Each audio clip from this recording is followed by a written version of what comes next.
Good morning and welcome to the Work for Equity class. So, good morning, class. Good morning. All right, welcome. All right, what is Work for Equity? On page 6 in your manual. Well, it's really nothing more than, instead of buying a house and renovating it and then putting a lease option tenant in it, we buy the house, we don't renovate it, and we put a lease option tenant in it. But the lease option tenant is in it specifically for the purpose of doing the work, preferably with their hands and their money, or their friends' hands or relatives' hands and their money. And in exchange for them doing the work, they get a discounted price off of what would be perceived as retail value after repaired.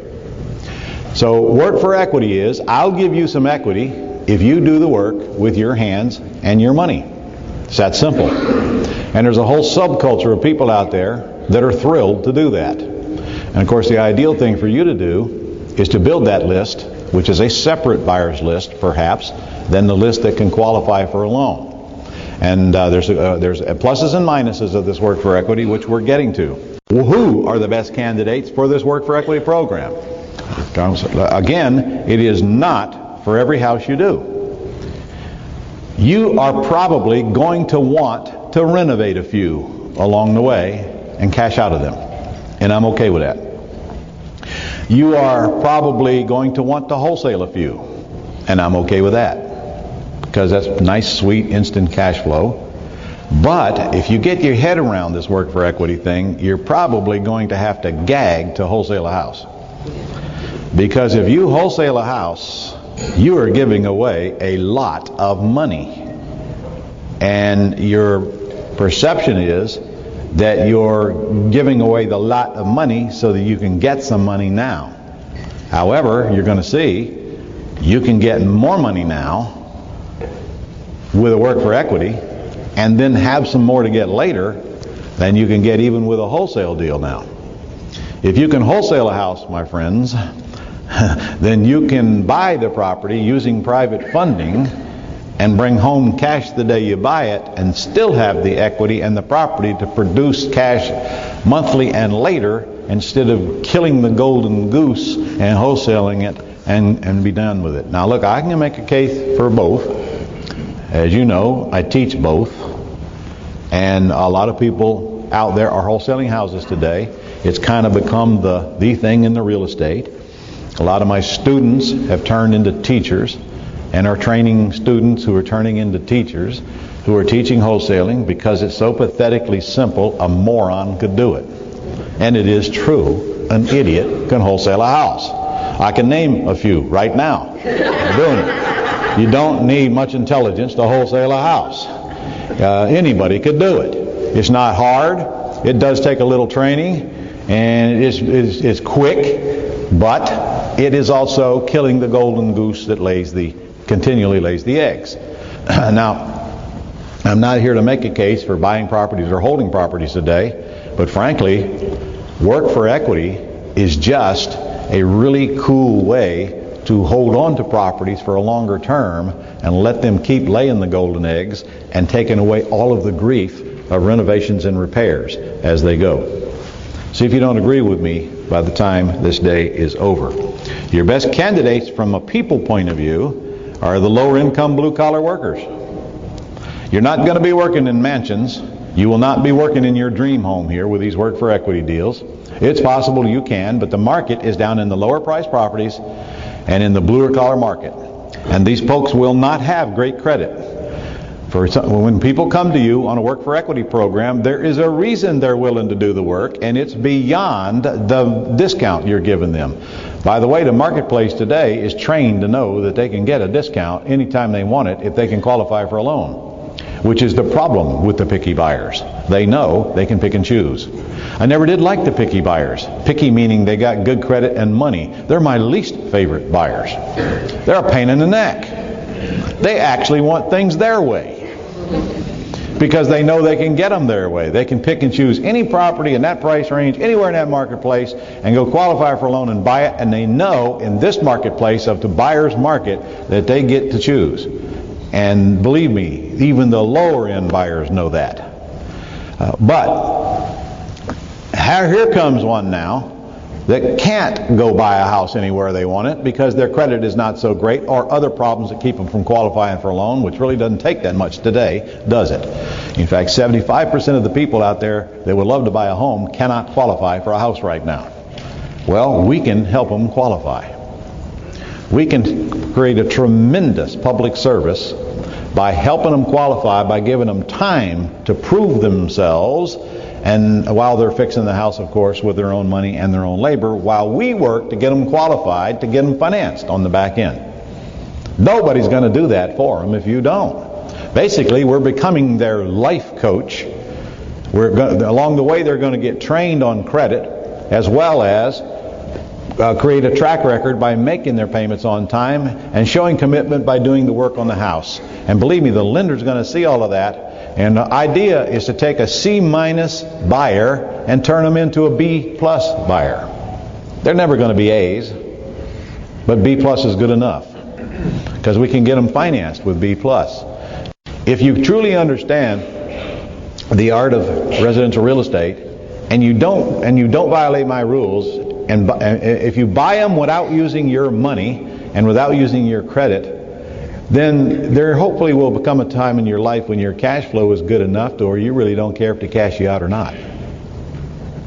Now, if you don't care if they cash you out or not, ladies and gentlemen, then it takes absolute 100% of the pressure off of you on the back end, and you get to run your business the way you want, because you might not want to put so much pressure on getting cashed out on the back end, because you'd just as soon they didn't cash you out on the back end. So do you see the two different mindsets here that can prevail? In the beginning, you're going to want every dime you can get in your pocket as fast as you can get it. Am I correct? Who could use more money in their life right now? All right, half of you. I guess the other half have got plenty. Let me say that again. Who could use more money coming in right now? All right, good. Who does not need any more money? Who's got all the money they need? Oh crap, no hands. Let's see, half of you can't use more money, and none of you don't have all the money you need. Who is not going to raise their hand no matter what I ask today? 4 of you. All right. So I'm looking for bottom end, probably weak and maybe even atrocious credit, and I'm going to let our credit expert define atrocious for you. And if there's some people we can't fix, we ought to find out today. Okay, buyers with stable jobs and income. Now this is kind of cool and important, because we can't help somebody if they don't have income. There's no way we can lease it to them. There's no way we'll owner finance it, and there's no way we can get them refinanced. So we're looking for people with income, preferably stable income, which means they had to have been on the job at least a week, no more. The longer they've been on the job and the more stable their income, the better candidates they are for us to help them clean up their credit, assuming that they can take on the responsibility and prove to you that they can get the work done. Buyers with some money. I cannot help people that are penniless, and neither can you, because nobody is going to get in my house without a dime out of their pocket under any circumstances, no exceptions, period, case closed. So if they can't come up with some money, they're not a candidate. Now, as people come to you, will the majority have money or not have money? They will not have money. So let's make this perfectly clear. We are not after the majority. We're after the minority, having nothing to do with race or color, having to do with math. Most of the people who come to you for Work for Equity deals are going to be broke. So get over it. And don't whine about it. And I don't want to hear about it. You know what? I've been buying houses for 28 years now, and it's been like that ever since the very first day I got in the business. Most people who come at us are broke. They're trying to buy a house, they got no money, and most of them got poor credit. They're just fishing. They're trying to figure out if there's a way they can get into a home. Well, if there's any way they can get in a home, it's what we're here to discuss today. But if they're broke, they got no money, and their credit sucks, they're out of here. Nothing we can do for them. And in fact, when I say money, I'm not talking about $300. They got to be able to put enough money together to let them in the house and convince me that they can buy materials if that's the chosen exit strategy. And you will have no trouble finding people that can scrape together a little money. Well, you'll have to search for them, and pick them out of the herd, but they're there. Our buyers who are willing to do the work or have it done and can convince you they are capable. If you put somebody in a house and it's obvious they can't even paint a wall, then, or don't know who's going to paint the wall, then you're setting them up for failure. They're not a good candidate.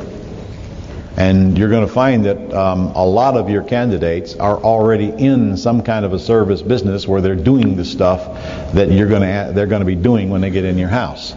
It is very common to sell these to contractors and air conditioning mechanics and roofers and people who are already doing part of that job themselves. And most of these people know people that will do the rest of the job that they can't do. So it's not difficult to find these folks. I'll tell you what, it's a lot easier to find these folks than it is to find those people who can qualify for a loan and put up a down payment. Way easier. So we got a massive herd to cater to. Now, what do the houses look like?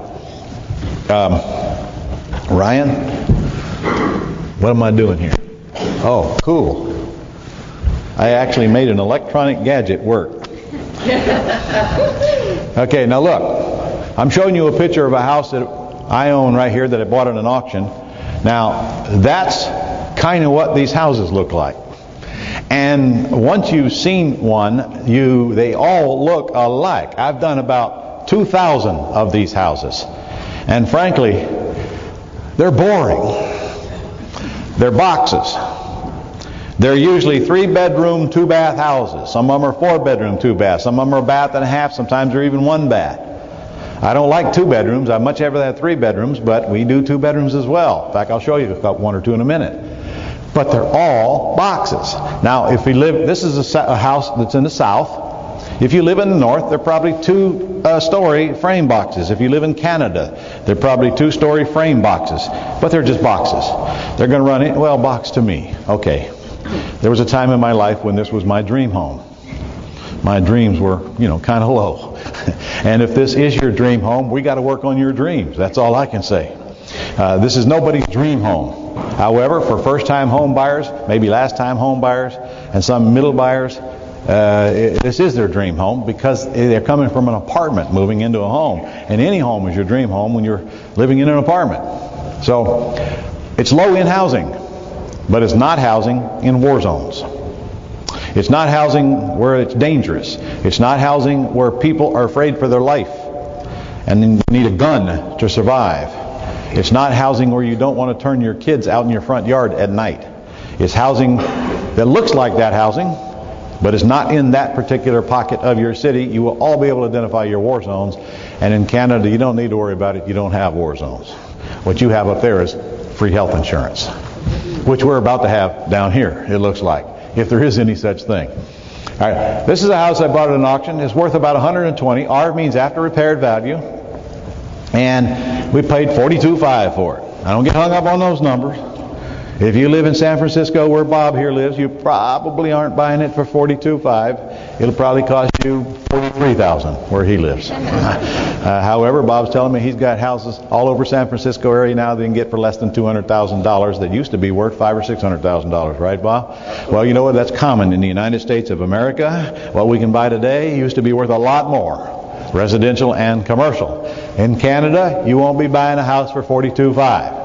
However, you'll probably, depending on where you live in Canada, all you need to do is maybe add a 1 in front of it.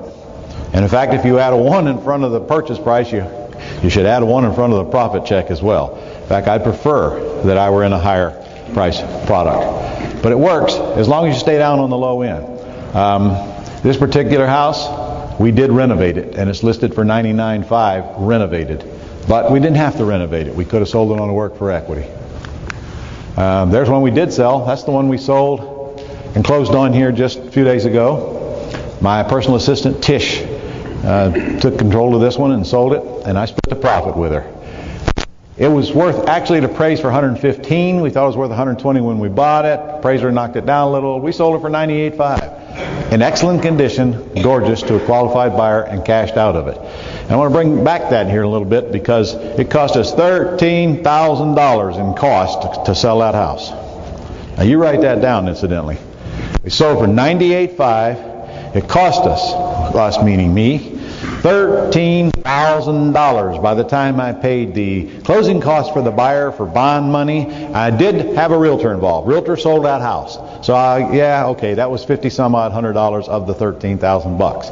But it still took $13,000 away. Now, of course, when you're paying $42,500 for them, you got nothing to bitch about, do you? There was still 30 some odd $1,000 net profit left over, so I'm not going to whine about it. But when it comes to comparing math, we do need to understand that buying a house and rehabbing it and selling it retail is going to cost you a lot more money in closing costs than anything we're going to do here today. There's one that we also renovated. Partnered with another of my staff on that one. And it's out there on the market right now, listed for $99,500. There's a townhouse. Townhouses as well. Bought that right out of the MLS for $55,000, worth about $125,000. And here's a little old 2-bedroom box. We bought it at an auction for $17,500. And I did renovate this one just for the fun of it. Put all new stuff on it. All new siding. All new kitchen. Carpet. All new windows. I'm talking windows, not just glass. Decorated it, all that stuff. $15,000 all in for that little 1,000 square foot 2-bedroom house. Only worth $79,000. Actually appraised for $71,000. I think it's worth $79,000. We're going to find out pretty soon. Okay, but I renovated it. I probably shouldn't have renovated it. Probably should have just done a work for equity on it. Here's one we are doing a work for equity on. Paid $32,500 for it. It's worth about $90,000 actually, and that's probably a good example of one I will sell on a work for equity. And I'll probably put a tenant buyer in that somewhere around the $75,000 mark, as is where is. So if I paid $32,500 for it and I put somebody in it for $75,000, do you need to have a spreadsheet to know that it'll probably work out okay? We'll see how in a minute. Here's one we just closed on. Bought it at an auction. Look at it. Isn't that gorgeous? Yep. Piece of crap. It's a 2-bedroom, 1-bath box. My wife's got a craft shop bigger than that house. However, we only paid $20,000 for it all in. It's worth in the 80s, and it's in a good neighborhood, which is important to me. It's in a good little sellable neighborhood. And I'm going to do a work for equity on that house most likely. Actually, Yvonne and I own that house, don't we, Yvonne? Right there. Stand up, Yvonne. This is Yvonne Beck. She's one of my home buyer societies. Take a look at the camera. Look at her. Yeah? All right. Thank you. You can have a seat. Yvonne found this. Yeah, this is an auction house, right? Yeah, this is the one we bought at auction. Went to an auction here recently and bought that. She was the one that went out and found it, brought it back, did the homework on it. And then she's the one that raised her hand and said, okay. Now it's hard work buying houses at auction. And you got to raise your hand 6-8 times a night to get them bought. Okay. All right. So that's actually a great work for equity candidate right there. A house needs about $10,000, $12,000 worth of work on it. And if you did want to renovate that house, class, can you just picture that house done? I mean, look at it now. Ugly. Blah. But can you picture it? With landscaping out front and some trees and some bushes and maybe an awning and some shutters beside the windows and a driveway. This is no driveway up to the front porch. It needs concrete in the front yard. And then it needs flowers. You know, sorry Canadians, you need artificial flowers. You got to have at least a month for flowers to grow. All right. So can you picture it finished? It'd be a totally different house, wouldn't it? Yep. I wished I had a picture of that other little house I just showed you that I put all the siding on after. I don't have it with me, but anyway, I don't have any intentions of renovating that house. And we're going to probably do exactly what we're learning here today with that house. All right, so that's just some examples of the kind of product that we're talking about here. Everybody got it? Yes. Nobody's dream home, right?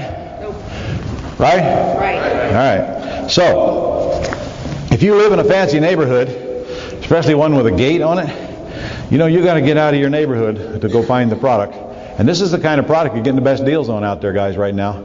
This is the product we're getting the best deals on in the United States. Not the $300,000 houses. Oh, you can buy them cheap. But you can buy a lot, you can buy these for a lot smaller percentage of their after repaired value. Plus, this is the product that most of the buyers are buying right now, the lower end stuff, using the financing that the government keeps heaping on them. So, for this part of the business, that's what you're looking for. So, if you live in a gated community, you got to get out and drive around. If you're living in a community like that, you get out and walk around. And then let's work to get you out of that community. How's that? All right, below median price, not in a war zone. And now get this, on work for equity candidates, the less work they need, the better candidate they are. Let me say that again. The less work they need, the better candidate they are. And this is kind of a double-edged sword. Because the less work they need, the harder it is to buy them well below market price. However, if you stay down in this area, in this price range, it becomes a lot easier. If you give me a $300,000 house, I'm going to have a miserable time buying it on these ratios because there's too many owner-occupants that'll pay a lot more for it. But if you get me down in this bread-and-butter housing, I'm going to find it easier to buy them with a larger spread. I'm telling you, in today's market all around the country, and in Canada, you just have to adapt the numbers. I can get just as big a spread between what I'm paying and the value on a $125,000 house as I can on a $300,000 house. So if I can get just as big a spread, then why not get down there where there's more product available and there's more people to buy those products that can afford them? Hello? Now this is audience participation, and all day long when Guru speaks, audience must speak back or Guru's going home. All right? Okay, and you on the camera, pretend like you're here and shout every once in a while so your family's wondering what you're up to. And by the way, if you're at work today, don't shout. So your boss doesn't know what you're up to. All right, I want these houses to be bought in the United States at 50% of ARV or less. In Canada, I'll bump that up to about 65% as is. Remember now, they still have to be repaired even if you're not going to repair them. In Canada, I do not want you guys into a house for more than 80% of its after repaired value, but that includes the purchase price and the repairs and the cost of holding it. And if you have to pay cash for a house and you're into it for higher than that, don't do it. Don't buy it. In Canada, they don't seem to have a recession. Especially in the Alberta region. They are the United States in 2005. They're at the top of their market. They're enjoying life, and they actually think it's not going to change. Well, we know better, don't we? But right now, it's hot. See, they can sell them faster than we can sell them, or at least they perceive they can. We can sell them faster, just as fast as anybody else. We learn how to do it. But their numbers are different than ours. They're going to have to pay more for the houses, and they're probably going to make less. But on the downside of that is they're gone as fast as they can get their hands on in the most of the markets up there. So it's all a trade-off. All right, 3 and 4 bedroom house, but not too large. Remember, I'm putting somebody in this house to fix it. And if it's a great big monstrosity, it's going to scare most people away, and they're not going to want to do all that much work. So I want to stick with the smaller houses. On the other hand, not too small. I don't want to touch a house that's less than about 850 square feet, and I'm going to tell you, I don't like those. You're not going to sell me a house less than 850 square feet. I prefer them between 1,000 and 2,000 square feet, whether they be 1-story or 2-story. And I've done a couple of thousand of them right there in that price range. All right, next page, advantages. The big one, of course, is you don't touch in the house. There are no repairs, which means there are no contractors, which is a huge advantage. How many of you have ever renovated a house, or had it renovated? I mean, okay. Now, how many of you are still having houses renovated? Okay, half of you survived. How many of you love having houses renovated? Okay, it is kind of cool making something pretty out of something ugly, isn't it? But is it a pain in the ass? It's a pain in the ass. Actually, renovating is not a pain in the ass. Contractors are a pain in the ass. Yeah. It'd be okay if they just did what they said when they said and finished the job and actually cleaned up after themselves, wouldn't it? Yeah. Anybody ever met a contractor that cleans up after themselves? Yeah. Oh no. They clean up their way. All right. And then you have to have a cleanup crew go in there and clean up after their cleanup crew. But look, I've renovated a lot of houses, probably 600 of them, and yeah, some of them clean up after themselves. And I'm just picking on them because I can, and I got the mic. All right? And it's their turn. But look, for the most part, dealing with the contractors is the hard part of renovating. And even if it isn't, even if you got that nailed and you got a great crew and you got great people and you're trying to keep them at work, come on. let's look at the math part of this thing, as we're about to do here in a minute. If nothing else, renovating a house delays the sale, and there's no way around it. It takes time to renovate a house. Some less, some more, but it still takes time. It's a costly entanglement that's involved in the process. If you can remove that costly entanglement, and the ideal time to sell the house is the same day you buy the house. And you can easily do that, especially after listening to Joe this afternoon. Because you got a whole bunch of buyers lined up. You got 30 days normally to close on it when you buy it, and sometimes more. I don't care where you buy it. Buy it from a FSBO, buy it from an auction, buy it from a bank, buy it from the MLS. You got at least 30 days to close on it. You got 30 days to find your work for equity tenant buyer. And if you do what Joe tells you to do this afternoon, you won't need 30 minutes. You'll have them lined up before you ever get the house to the closing table. So now the only thing left to do is line up the private money, and we can help you with that as well. So you can see that your whole machine is going to revolve a lot quicker when you take repairs out of the loop. But here's the best part. Forget the repairs going in. There's no repairs going out or in the middle. I love it when I don't have to be, when I'm not responsible for the repairs. Even when I lease option houses out that are in excellent condition, when I put the tenant buyer in there, part of their condition of their option is that they do the repairs. I got 2 properties right here in Jacksonville right now that I've had tenants in for over 12 years. I haven't spent one dime, not a dime, on either one of those properties in 12 years for repairs. Not a dime. Now you figure out how much money that saved me over this period of time. And in addition to the money, the grief. They don't call us when something breaks. They tried a couple of times, and we pointed out to them that's their responsibility. Of course, their option expired 11 years ago, but, you know, they don't seem to care, or I don't know, but they're still responsible for the repairs. And they've been doing them all this time. One of them's already paid off my house for me. God bless them. Now, did they have the option to buy? Yes. Could they have bought? Yes. Can they still buy? Yes. If they come to me and they want to buy today, I'll do everything I can to help them buy. But what do you think the chances of these people coming to me today and wanting to buy after 12 years of being a tenant? Yeah, slim to none. Slim to none. So, see, that's a good example of a guy who don't care if they buy or not. Now, both of these properties were in good shape, so they weren't work for equity, but it doesn't matter. The point is they got tenant buyers in the houses that are responsible for their own repairs. So that's the only way I'm going to lease option a house. If I have to do the repairs, I will not put a tenant buyer in the house. I'm not doing the repairs. I'm not cleaning up somebody else's mess. I'm not cleaning their toilets. I'm not fixing their hot water heaters. I'm not painting their walls that they messed up. I'm not cleaning up after the dogs, and I'm not replacing their carpet. If they're going to live in the house, they're going to fix the house. Period. Case closed. And I don't want any residential rental unit where they're not responsible for their own repairs. And how do you think I got so smart? Yep. An awful lot of tenants in my time, and I don't have believe me, I don't have any problem with tenants, but I like them a lot better when they're doing their own work. So when I sell a house on a work for equity, I don't do any work going in. Well, I could. We're going to get to that. I don't do any work during the middle, and I'm not doing any work after the sale. So when that hammer drops and we get cashed out of that house, nobody's calling me to unplug a toilet. Plus fast sale. Are you kidding? You don't get any faster. We're in and out immediately because we don't have the costly entanglements of the renovations. We make a lot more money, as you're about to see, and we pay a lot less taxes. In fact, less than half the taxes. And no costly delays, no contractors, and no need to raise money to fix subject to deals. Because we're going to get to that as well, guys. You see, buying a junker and funding it with private money is one thing.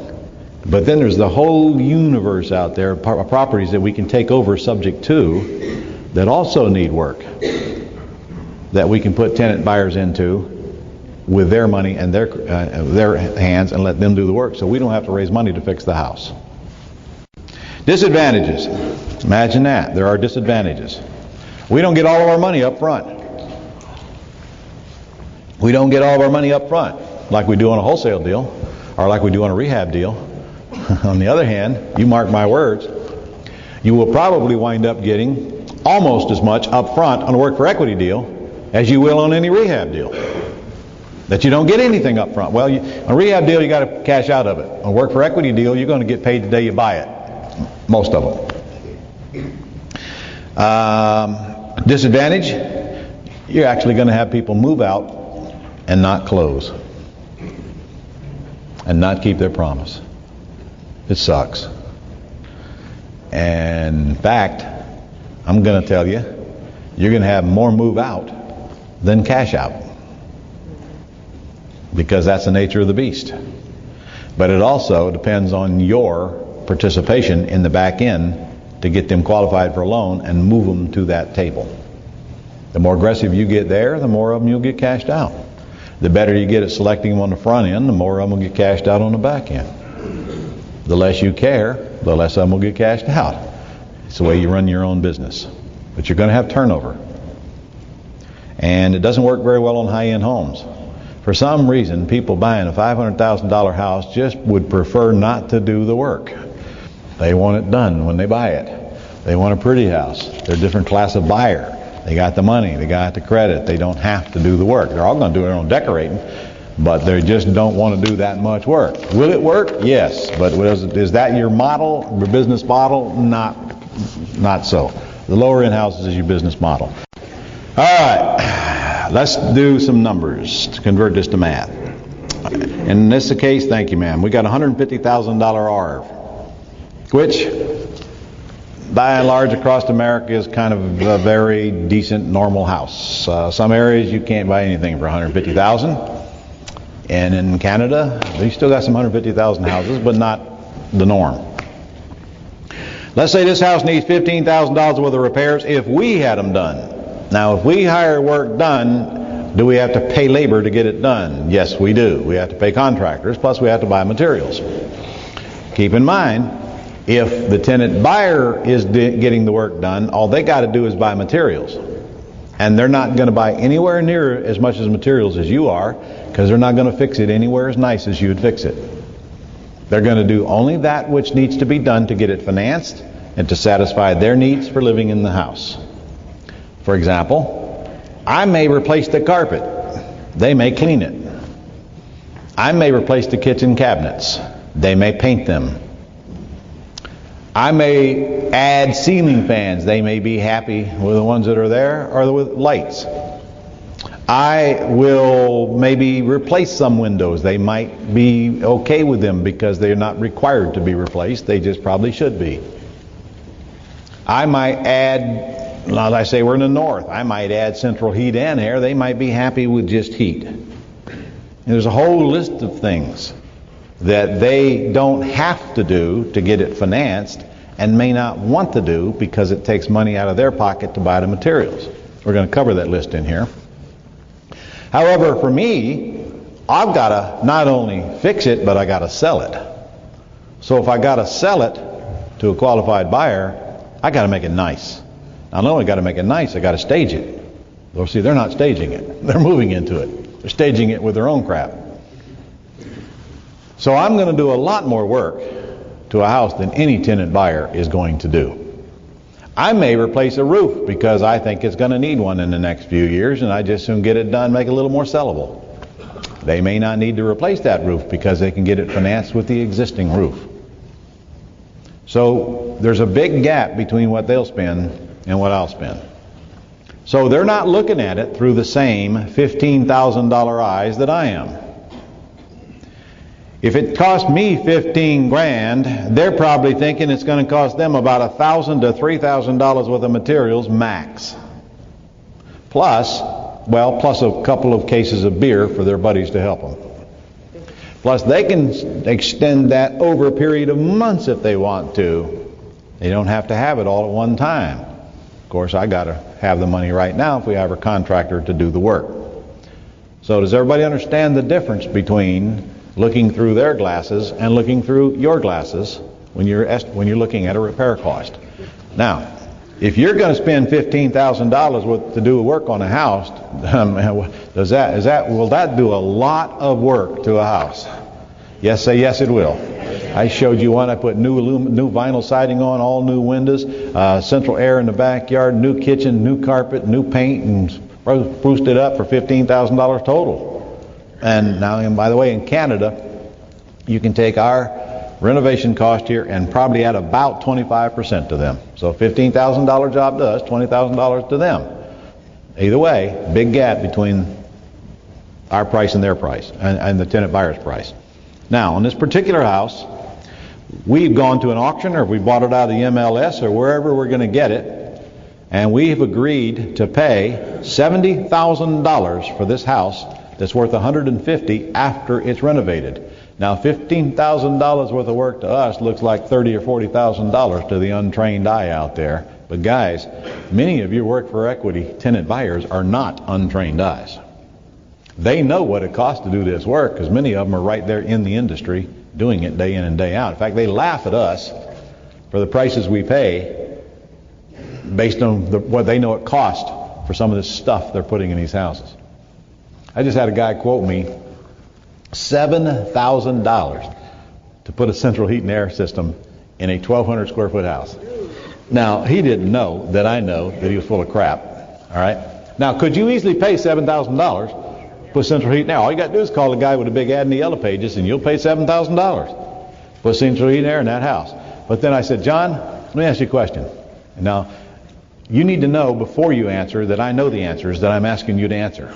All right? So tell me the truth, because I'll know immediately if you're not. That's kind of setting him up, you know. I said, John, what does that heat pump cost you that you're putting out there in that backyard? What does that outside unit cost you? He said about $800. I said, what does that inside unit cost you? He said about $600. I said, John, what is between the outside unit and the inside unit?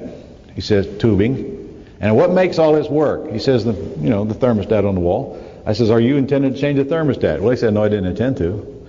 So then you're telling me that it cost you $800 for this unit and $600 for this unit and about a half a day's worth of labor, and you want me to pay you $7,000 for this job. Is that what you're telling me, John? He said, well, now that you look at it like that, I probably could come down some on the price. I said, well, John, how about you come down to about the $3,500 that I've been paying for this job for the last 20 years and quit pulling my chain? And he said, okay, well, I can do it for $38,000. Long ways from $7,000, isn't it? Yeah. Now, if I'm a contractor, do I want to charge more or less?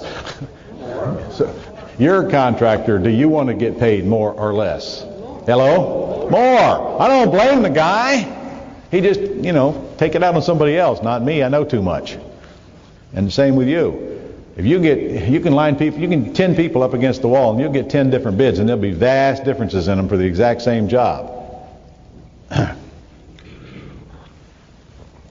So, repairs to us, repairs to them. $150,000 house, we're going to pay $70,000 for it. Now, guys, that's about 50% or so of its after repaired value. Remember now, the house is ugly. Now, you Canadians, you probably aren't getting it for $70,000. However, if you do a good job and search and find the ones that do need the repairs, you might have to pay a little bit more. So don't get hung up on this. All you got to do is change the numbers. And if you're going to raise the price you pay, you're also going to raise the loan amount that we're getting to here. In this case, we've agreed to pay $70,000. Now, for many of you sitting in the room right now, would you pay $70,000 for a house worth $150,000 that needs $15,000 in work? Yeah. Yeah? Who would? Huh? I probably wouldn't. I know why I wouldn't? Because I know I can get them cheaper. Right now, I might. Depends on the sellability of the house and whether I like it and neighborhood and so forth. I might. But I've gotten better deals than that lately.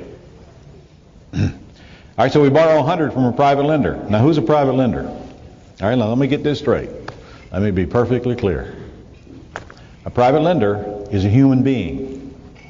It is not a bank, it's not an institution, and it's not a mortgage broker. It's not a mortgage broker that's putting me together with human beings. It's a human being that I go to and give them the opportunity to get a high rate of return on their money safely. Getting private money is part of your training.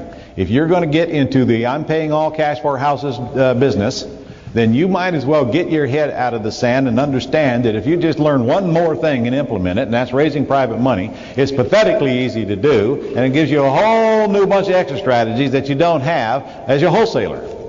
Now, one of the reasons people get so hung up on wholesaling is because they just simply won't go out there and talk to a handful of people to raise private money.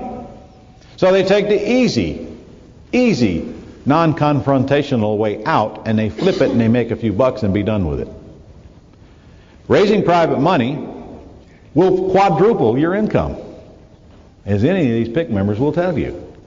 And raising private money means flapping your lips and talking to a handful of people who have money, who would much rather pay you 7% than get 1.5% out of their money market account, secured by a loan, a first mortgage on a piece of property at 65% of its after repaired market value. Safe loan, plenty of equity, good return, easy to get once you start asking. And we got a whole system on that. I'll tell you more about it later. I'm not selling it here today. In fact, I think I'm going to give it away here today to some of you. But it is part of your learning curve. Now, my example says 7% interest accruing. What's accruing mean? It means no monthly payments. Guys, I promise you, it took me 15 years to even think about asking private lenders to make me a loan with no monthly payments. 15 years to figure it out. The only difference between you making monthly payments and not making them is don't offer them when you're asking for private money. Now, if you're getting private money from mortgage brokers, they make the rules. Plus, they charge a fee. If you're getting private money from individuals, you make the rules, and there is no fee. And the rules are, I'll borrow $100,000 from you. We'll put a first mortgage on the property, close with an attorney. It'll accrue 7% interest. So if it is accruing 7% interest, in 1 year, how much interest do we owe on a $100,000 loan? Let's see, 7% of 100,000. Yep, $7,000. So at the end of 1 year, we owe $107,000 on this debt. Does everybody understand that? Yes. Okay, what's this house worth? $150 if it's renovated, right? Okay, will it be renovated at the end of the year? Yes. Will we renovate it? No. Probably not, but will it still be renovated? Yeah. So is the lender safe? Yes. So I want to borrow private money. Accruing interest. I've discovered that when you don't make monthly payments, your cash flow goes through the roof. The chunk of coming in stays with you instead of becoming the chunk of going out. How many of you could use more monthly cash flow? Okay, 8 of you. If you set your business up so that you've got 6, 8, 10 of these things working all the time, and you're collecting rents, $600, $700, $800 a month on 6, 8, 10 of these things at a time, and you're not paying any payments, can you imagine what happens to your monthly cash flow? Say yes, Ron. Yes. All right. In fact, will the monthly income stream alone cover all your operating costs? Yes. One marginal shift by not agreeing to make monthly payments on private money. Now, is it costing you the same whether you make monthly payments or not? Yeah. Your net profit will be the same, but your cash flow is going to go through the roof. All right, so I borrowed 100, and of course I closed the purchase and the loan at the same time, as you always do. So the closing agent took out the 70, paid the bank or whoever the seller was, wrote a check for $30,000 to moi, less closing costs. Now, what's the closing cost when I'm borrowing money from a private individual? You know, very, very, very minimal. I ain't got no points to pay. They don't know what points are. They think there's something you get on your American Express card. Now, if I bring home $30,000, should I set aside the $15,000 that I know it cost to renovate this house? Say yes, Ron. Guys, if you do not set aside the $15,000 and put it in an account out of your control, by the way, do not put it in your operating account. Do not put it in your account that you write checks out of. If you mix that $15,000 with your money, pretty soon you forgot why it's there. Hello. It ain't your money. Keep your measly mitts off of it. Set it aside so that you don't box yourself into a trap and become one of these motivated sellers with this property out there that needs renovated that you don't have the money to fix in case you have to. If you buy a property that needs renovated, should you always assume you've got to renovate it? Especially if you put a $100,000 loan on it. Because if I put a $100,000 loan on it, have I diminished my chances of wholesaling it for more to get that loan paid off? Yes, I have. I probably borrowed more on this house than you're going to wholesale it for. Would you all agree? Probably so. So you've got to be careful. Do not spend that money. It's not yours yet. Now the $15,000, you can spend that because it's yours. Well, by the way, is the $15,000 profit?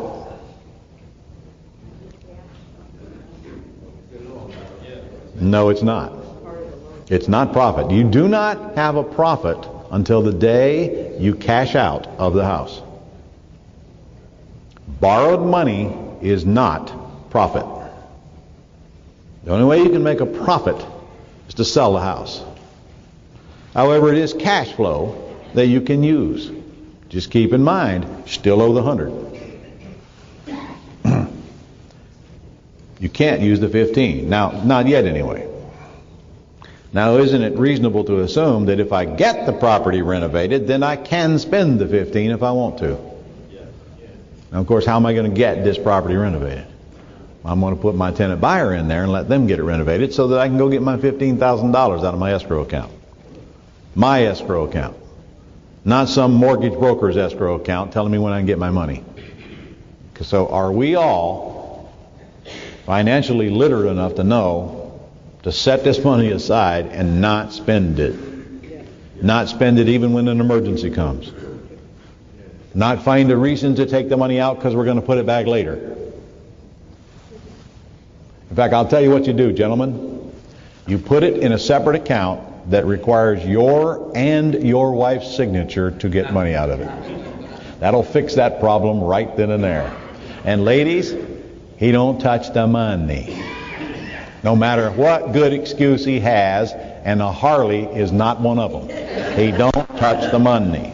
All right. How do you think I learned all this? Okay, so here we go. Now we sell it on a lease option.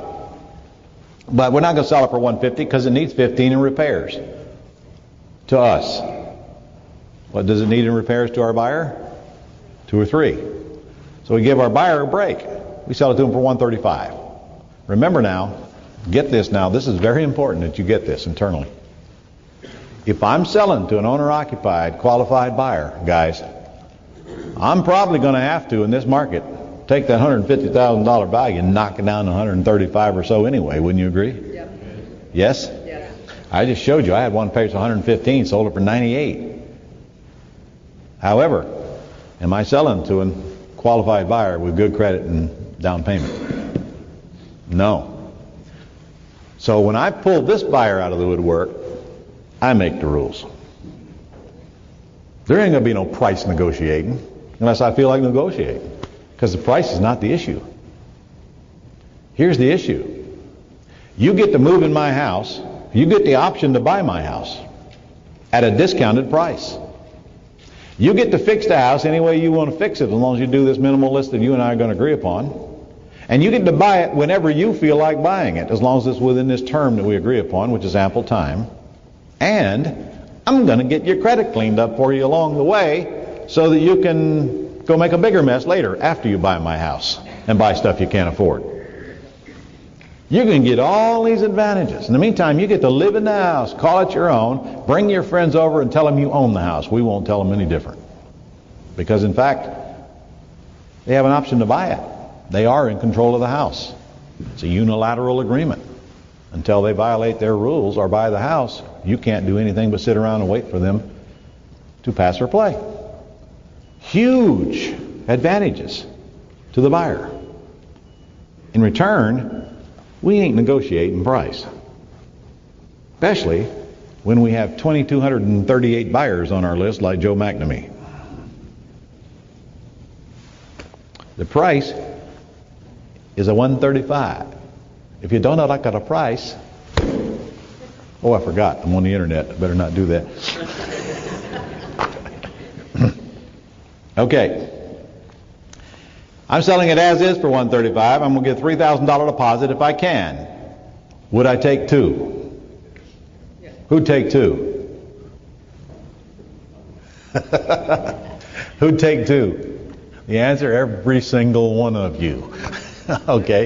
If you can't get three, you'll take two. But if you can get four, you want four. If you can get five, you want five. Who will determine what you're going to get? The marketplace will determine what you're going to get, won't they?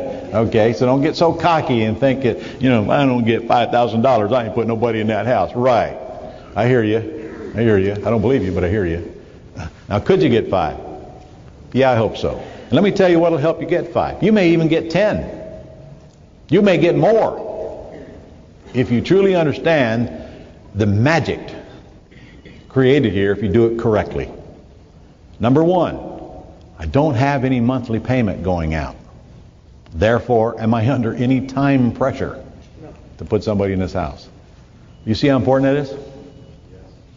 Is that important? Very. Okay. What kind of a decision do we make when we're making monthly payments out of our pocket on properties that are vacant? What does that do to our decisions on the exit strategy? Yeah, we're managing from chaos. So now, if I don't have any outgoing payment, can I now build this great big old huge buyers list and work the buyers list and let the market come to me and take the absolute low-hanging fruit and pick the cream of the crop? Am I even in any hurry to do that? No. So if I run my business the way it should be run and take the pressure off of myself and don't box myself into a corner, then it's obvious I can easily get more, well, not easily, but normally get more than $3,000 from the marketplace, even if the house needs repairs. But is that buyer that I'm going to get more from in the majority or the minority? In the minority. So they owe me $132 if I put them in with a $3,000. Is that a $3,000 deposit or down payment? It's a deposit. It's a deposit. Unless I live in Texas, then it's a down payment. You Texans can't lease option the house and collect a non-refundable deposit. But you can sell it on an all-inclusive trust deed and collect a down payment and literally evict them from the house in less time than foreclose them out of the house in less time than it takes me to evict them out of the house. Kind of depends on where you live. Texans cannot collect non-refundable deposits on houses. Well, I'm sorry. Excuse me, on this one, you can. Because it is your house and you did not take over loan subject to, and it's your underlying loan. So check with your attorney on that one, Texans. All right. So I put them in a house. They owe me $132. They give me $3, and they're giving me $600 a month rent. Now, $600 a month rent, pretty cheap rent for a $150,000 house class? Yes. Okay, another advantage to the tenant buyer. I'm not after maximum monthly rent here. I don't need to get top dollar out of it. I'm happy to give them concessions on the monthly rent. But I'm going to put them under a time constraint by which that rent's going to stay low. Give them plenty of time to fix it and give me cashed out and give me time to clean up their credit. But I'm not here trying to make a living, trying to get $1,000 a month rent out of this house. I want them to feel comfortable with their monthly rent. And remember, all the time they're in this house, they're also having to come out of pocket to spend money for repairs. Now, if later on in this book, we actually decide to put up the money to do the repairs for them, does that give me a license to charge more rent? Well, you better make a note in here right now, because I might not say that later. If I put up money for repairs, charge more rent. All right, look at all the stuff that happened down here at the bottom. Number 2 is the really important one. You get $15,000 out of your repair escrow as soon as the tenant repairs the house, and $15,000 at closing. What closing? Purchase, not sale. I got 15 grand the day I bought that I can use to attend more boot camps with. That was a subliminal message. All right? Plus I got 15 setting aside that is really my money, I just can't spend it yet. Plus I got $3,000 for my tenant buyer because I closed my sale same day I closed my purchase. See, the attorney does all that crap. I just run them there and let the attorney do all that paperwork. Paperwork for your case is almost nil. And in fact, I got your lease option agreement for equity in the book, but then nobody in this room is ever going to fill one out. Because if I catch you doing it, I'm going to spank you. Who fills out agreements? Attorneys do that, don't they? Yeah, not you. I just put it in here so you can see the agreement. You can see the cool $6,000 agreement that I dropped in your lap for free. That's why it's in here. Oh, you're welcome. You're lucky. You get a big check when the tenant buys or refis. And we're going to go with that. You get monthly cash flow. And I'm telling you guys, the cash flow on this thing, to me, is as important as the upfront money, because cash flow is what keeps us able to survive. It's what gives us the money to sit back and think and grow without being strangled. And it fixes one problem in real estate. And that problem is we don't know when our next check's coming. I get a lot of people coming in and out of the job market. And it's a pretty big jump to come from where you get a check every Friday to where you get no checks and don't know where the next one's coming. It destroys peace of mind and puts stress on relationships. But when you know you got a handful of houses out here paying $600-700 a month, and you know where the next check's coming, at least you got the consistent cash flow. And the only thing you got coming out of that is taxes and insurance, and you don't even pay those but once a year. And you probably won't never write a check for either one of them because your house might be cashed out. Well, you will for insurance for sure. But remember, when you got this loan up here, didn't insurance get paid the day you closed the loan? Yep. So your first year's policy is already paid. So it's not even, if you cash out within your first year, you'll never write another insurance check. Get a refund. Yeah, get a refund. Okay? Plus you're going to get future deposits when some of your tenants move out. You're going to learn that people moving out is not necessarily a bad thing. Just remember, every time they move, they forfeit their deposit, and the house is probably in better condition than that which they moved in. See, there's one good thing about putting people in ugly houses. They can't make them ugly. They're already ugly. So what are they going to do? The worst is nothing. Well, okay, that's how you put them in there. What do you got to lose? But what if they don't repair it? Well, what do I care? They're living in it. They don't repair it right. Who they got to blame? Themselves. If the lender says it's okay, I say it's okay. I'm not going to live in it. Well, what if they move out and don't fix it? Well, the next guy moving in will fix it. Well, what if they don't? What if you get hit by an airplane and get into your car today? You have no holding cost. How come? Because you don't have a vacant house. You're getting paid to hold it, not paying to hold it. Most of the closing costs will pass to your buyer. That's a beautiful thing. When I'm putting my tenant buyer in there and they're doing all the work, I'm not going to pay all that crap I paid on the house I cashed out of this week. It's ridiculous. I only basically paid it to help the realtor more than anything else so they could get their commission check and get that buyer closed. Which incidentally took 2 months. 30 days beyond when they had it set to close, it wound up closing. That's how bogged down they are and how screwed up the system is out there. It's just another one of those things that I don't like about rehabbing and retailing for cash. It's in the control of the lenders when you get paid. I hate that. No contractors, no repairs to do, at least 50% more profit as soon as we figure out why. And here's the bottom one, number 12, is big. Here's the biggie. You can do 5 of these for every one rehabber you're doing. You can create 5 times the income, 5 times the growth, 5 times the equity, 5 times the cash flow, because you're not bogged down with costly entanglements called renovations. So look at the net profits and comparison on this. This is a mind-boggling chart right here. But hey, it's true. It's just simple math. I'm on page 9. This is math. You can't lie. Math doesn't lie. On the left, We bought the house. We went to a seminar. We were taught to rehab. We like it. We're cool. We make something pretty out of something ugly. We're looking for that qualified buyer. We still buy the house for $70,000. It's worth $150,000, but in this marketplace, is it reasonable to assume you're not going to sell it for $150,000? Yes or yes to a qualified buyer. I'm giving you the benefit of the doubt, and I'm only knocking it down to $140,000 for you. I say you're probably going to take a bigger hit than that. Why? Because there's a lot of product out there for people to pick from right now that are qualified. That's why. Can you still find those buyers? Absolutely. But do you have pressure on the price? Yes. Okay. So we'll sell it for $140,000. I'm not collecting any rent because nobody's in the house.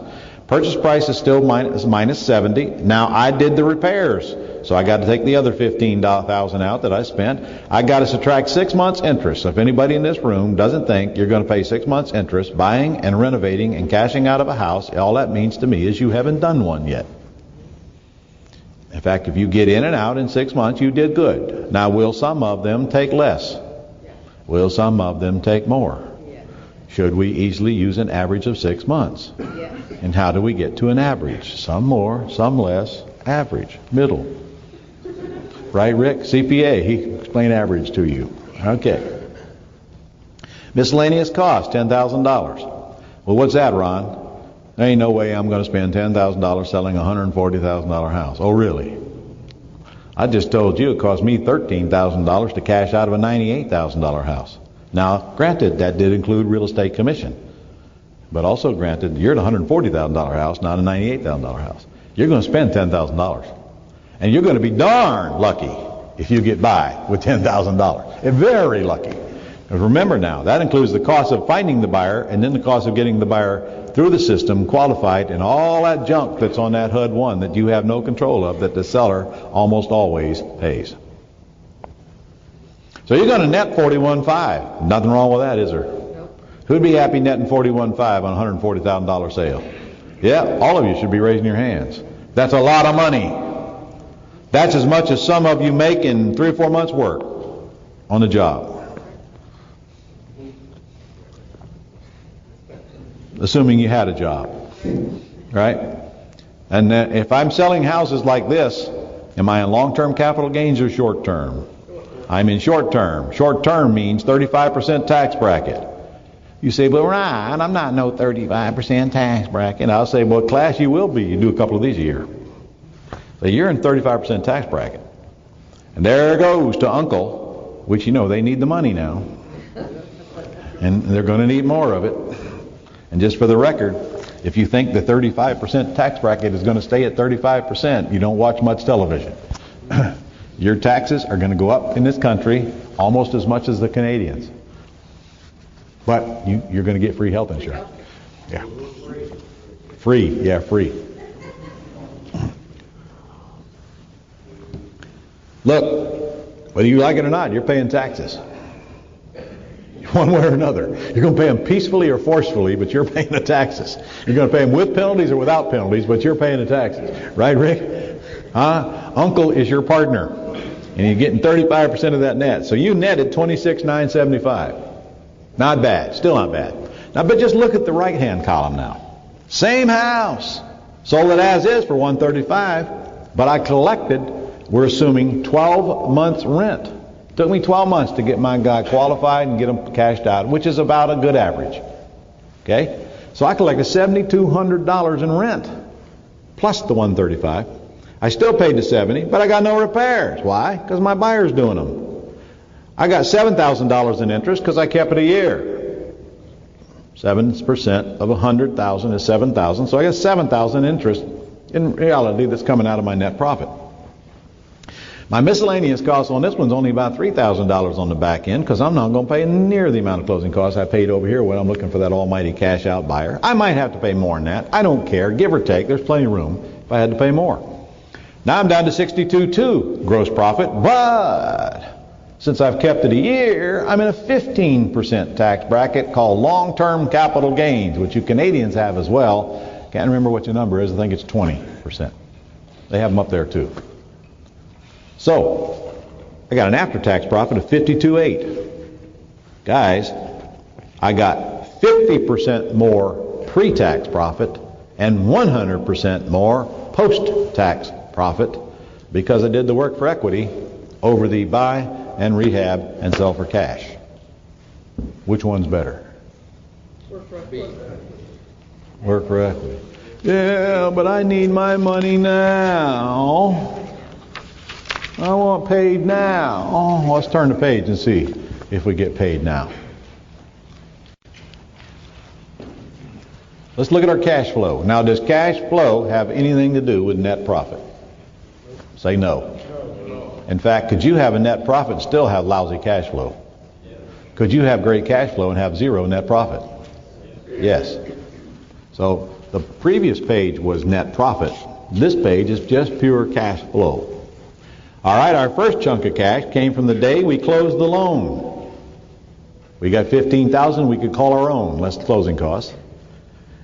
And our next chunk of cash came from the day we got the buyer to finish the repair list so we can take the money out of repair escrow. And just between you and me and the lamppost, I'd never take all the money out of the repair escrow until the house is cashed out and gone.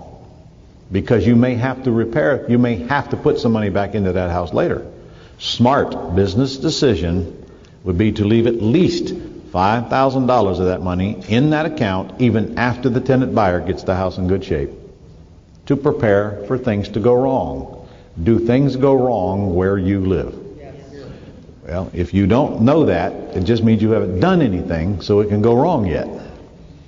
Things go wrong. Murphy lives here. Prepare for it. Don't be naive and expect things to go, everything to go right like they do in the seminars. Out there in the real world, you have to adapt and overcome and fix things. So the more money you set aside for those contingencies, the more proud you are of yourself for having been smart enough to set that money aside. Don't spend it all. Now, when the house cashes out, there's another bonus. Go to that escrow account and snatch that other $5,000 out of there and take your family out and buy them the biggest, best dinner in town. And if it's in Jacksonville, you're going to be bringing them to LeGrand's Seafood and Steak. As soon as I get it open. That's a plug. All right. And then the day you lease it, you get another $3,000, which preferably is the day you close the purchase. So you've got at least $18,000 the day you bought the house that you can call your own in this particular case, and $15,000 not very long thereafter. Come on, that's good, strong cash flow.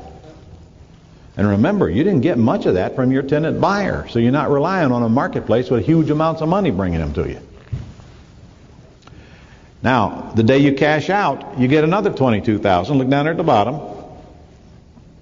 That's your $132,000 that they owe you, minus the $107,000 that's owed on the loan, and the $3,000 in closing costs that you're going to pay. You got another $22,000, an incentive to get that buyer qualified and get them to the closing table. But just for the record, would you be okay if you didn't get that $22,000 right now? Yes? All right.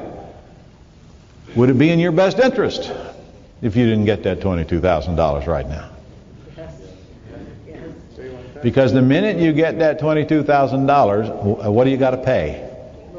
Income taxes. Ladies and gentlemen, you do not pay income taxes on any of this money except the rent during this whole time that you still own the house. In addition to that, if you get that $22,000, the goose died. No more golden eggs. No more monthly income. No more tenants moving out creating more deposits. Hopefully, if we ever get appreciation back, no more appreciation. So the goose died. And you're doing all that to get that measly $22,000 when you've already sucked $33,000 out of the deal, plus $7,200 for rents. You've already got $40,000 out of the deal. What are you worried about that $22,000 for? Relax, chill out, let it make you rich. Instead of being in this all hell-bent mode that you got to go cash out everything you get your hands on. Where'd you get this quick turn crap from anyway?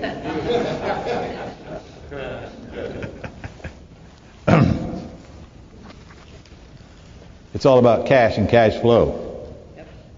Don't let common sense get away from you and you get overridden by habit.